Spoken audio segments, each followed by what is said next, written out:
Long-term actions through the MCDU and short-term actions through the FCU must be cross-checked on the Flight Mode Annunciator, FMA, located at the top of the PFD, as well as on the various scales of the PFD. The guidance mode engagement arm status and their associated guidance targets are provided on the FMA and PFD scales: speed, heading, altitude. When managed by the FMGS, the targets and modes are displayed on the FMA as the flight progresses. Let's discuss the FMA in more detail. As you can see, the FMA is divided into 5 columns. The first column is dedicated to thrust. This is where the auto-thrust modes appear. The second one displays the vertical modes of the autopilot and flight directors. The third one, the lateral modes of the autopilot and flight directors. The fourth one gives the approach capability of the Autoflight system and the radio or baro, with the related value, as entered on the MCDU performance page. The last column displays the engagement status of the autopilots, flight directors, and autothrust systems. In certain cases, the second and third columns are combined to display a single autopilot flight director mode, which is common laterally and vertically. These modes are common modes for approach, which means that they are closely linked together. You will study all the modes in later modules. The FMA can display 3 lines in each column.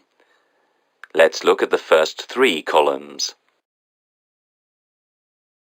The first line shows the engaged modes to the flight guidance system. In our example, the speed mode is engaged for the autothrust. This means that the autothrust will manage the thrust to track the target speed. The altitude, ALT mode, is engaged for the vertical mode. This means the autopilot FDs will provide guidance to maintain altitude. The heading, HDG mode, is engaged for the lateral mode. This means the autopilot FDs will provide guidance to the selected heading.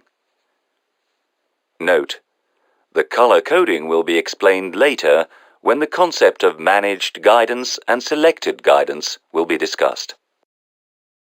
The second line shows armed modes for the flight guidance system.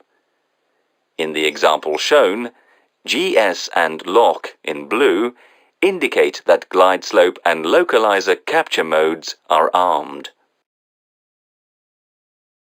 The third line shows reminders or messages and can be spread over 1 column or 2 columns. In our example, the column 2 and the column 3 are used for a special message, which advises us to check the consistency of selected approach. Note: for more details, refer to your FCOM. When any mode changes on the FMA, it is boxed for a few seconds to draw the pilot's attention to this new status. In our example, the aircraft is intercepting the localizer. The star, after the lock indication, means that the aircraft is in the capture phase. Once established on the localizer, the indication becomes lock. Notice that the glide slope is still armed. We will be learning more and more about the FMA in the following modules, as we are constantly using it during all autoflight operations.